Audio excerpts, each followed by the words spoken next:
Tú tienes un don que puede beneficiar a otro joven, a la iglesia. Pero claro, tenemos que descubrir esos dones, eso vamos a mirar más adelante. Ahora, en esta diversidad de los dones, tenemos que entender cuáles son los dones vigentes. Hay muchos dones. Por ejemplo, anote Efesios capítulo 4, versículo 11, el don de evangelista. En esta diversidad quiero que anotes los dones que están en vigencia hoy en día en las iglesias, en nuestras iglesias. El evangelista, dice el apóstol Pablo allí en Efesios 4:11 que dio dones a la iglesia. A uno, evangelista. ¿Qué es un evangelista? Es el hombre que tiene pasión por las almas. El evangelista es aquel que se apasiona por llevar el evangelio a la sociedad, al mundo, a la escuela, en donde trabaja. Es el evangelista. Quizás tú tienes ese don. Te vas a dar cuenta cuando comience a querer desarrollar esa capacidad. Te vas a dar cuenta si eres un evangelista, porque vas a querer predicar el evangelio, sembrar con un folleto, hablar a las personas. El evangelista está todo el tiempo hablando, en todo lugar. No tiene vergüenza, no tiene miedo. Timoteo no tenía ese don. Pero dice Pablo, haz obra de evangelista. ¿Se acuerda? Capítulo 4, versículo 5. Porque Timoteo no tenía el don de evangelista. Por eso Pablo le exhorta, aviva el don. ¿Por qué tenemos que avivar el don de evangelista? Porque todos tenemos que predicar el evangelio. No solamente aquel que tiene el don de evangelista, porque si no nosotros tenemos así. Si tendríamos acá 2 evangelistas, nosotros nos dormimos la siesta. No, todos tenemos el deber de predicar el evangelio. Porque el Señor Jesucristo, ¿qué dijo? Ir por todo el mundo y predicar el evangelio a toda criatura. Todos tenemos el deber de predicar, pero no lo vamos a hacer con la pasión que tiene el don de evangelista. Número 2, el don de pastor, Efesios 4 ahí, 11, o maestro, es una misma persona. El don de pastor es el hombre, es la persona que tiene la capacidad, que ama pastorear la iglesia, que ama enseñar la palabra de Dios. El don de pastor es aquel que protege al rebaño, es el que preside al rebaño, es el que provee la buena pastura. Puede leer allí 1 Pedro capítulo 5, cuando Pablo exhorta a los pastores allí, a que apacenten la grey de Dios.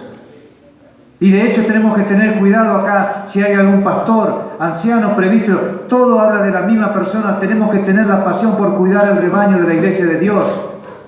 Tenemos que estar velando por ello. Tenemos que ser veedor, tenemos que estar mirando que la iglesia no caiga en error, que la iglesia esté ordenada. Ese es el ministerio del pastor, el don de pastor. Y quizá acá en esta conferencia de jóvenes haya algún joven que tenga el don de pastor. Y Dios te va a llevar por ese don, te va a alimentar, te va a llevar a descubrir ese don por la pasión, por el hecho de querer pastorear una iglesia, visitar a las personas, enseñar la palabra de Dios.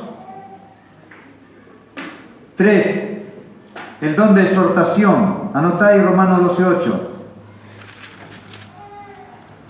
Este don de exhortación tiene la implicación de consolar. No confunda el don de exhortación con la idea de estar reprochando, recriminando a las personas. Cuando uno dice, mira, él no vino a la iglesia, pero mira, tiene tiempo para ir allá, tiene tiempo para trabajar en la iglesia. No, ese no es el don. El don de exhortar es la capacidad de consolar, de animar. Sí, de exhortar, pero no en el sentido de dañar a la persona. El don de exhortar no es la capacidad de reprender. El don de exhortación, escucha, es la capacidad de restaurar personas. Si él no viene a la iglesia, lo tengo que restaurar. No lo tengo que reprender. En el término que nosotros entendemos muchas veces de regaño, de crítica. El don de exhortación es la capacidad de restaurar personas, es la capacidad de consolar, de exhortar, de animar, de estimular.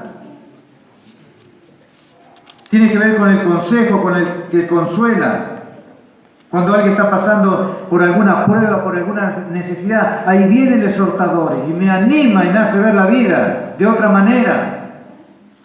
Me dice que puedo confiar en las promesas de Dios, que me dice que me aferre al poder de la gracia de Dios. Ese es el don de exhortación. ¿Cuánto necesitamos de eso? Cuando tenemos prueba, Cuando la vida nos trata mal, cuando pasamos sufrimiento, necesidades, viene el don de exhortación y me anima. 4. Sabiduría y conocimiento. 1 Corintios 12:8. ¿Qué es sabiduría? La palabra sabiduría viene de la palabra Sofía. ¿Alguien se llama Sofía acá? ¿Alguien se llama Sofía? ¿Ahí hay una Sofía? Sofía. Yo tengo una hija que se llama Sofía. Sharon, Sofía. Sofía es la capacidad, que está unida al conocimiento, es la capacidad de aplicar lo que uno ya sabe en la vida. Eso es sabiduría.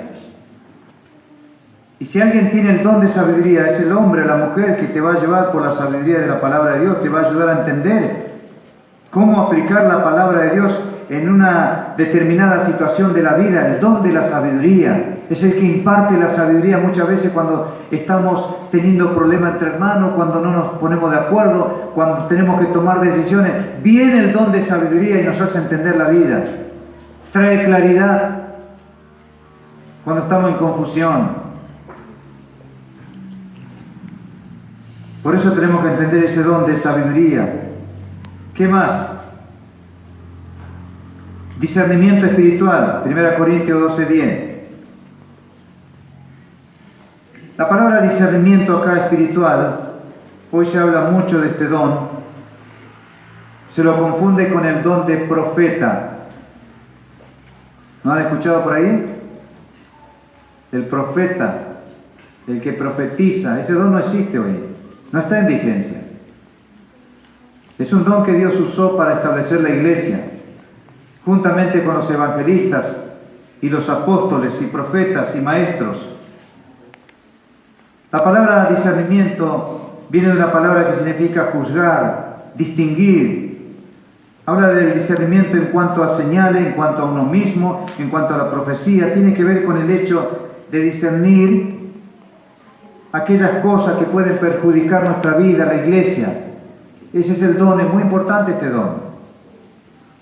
Hoy en día hay muchas influencias satánicas a través del internet, a través de la televisión, de la radio, predicadores y mujeres también pastoras que se llaman, que tienen cierta profecía y que tienen cierto discernimiento para anticipar el futuro y estas cosas y aquello.